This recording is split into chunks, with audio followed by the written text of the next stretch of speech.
Hanap work serye update. Ganito kasi yon. Excited ako kasi natawag ako for an interview para sa director position sa healthcare dito sa BC. Sa government position din siya.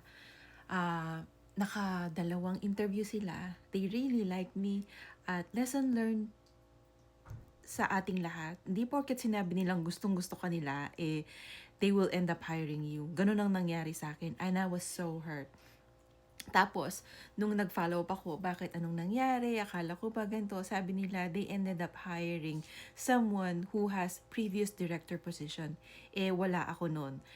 Sabi nila, I have all the qualities, but yung upper hand lang na meron yung isang tao is may director na siya sa ibang lugar. So, parang sinasabi nila na hindi na siya kailangang masyadong i-train. Pero, majority of the people really like me and they wanted to hire me. Yun nga lang, siguro parang iniisip ko na lang na siguro hindi para sa akin yung job na yun. Although I really wanted that, iniyakan ko yun. Sa totoo lang. Kwento ko rin sa inyo kung anong nangyari doon sa post-secondary position na in-applyan natin. Sa susunod na episode ng ating Hanap Work serye. Have a beautiful day!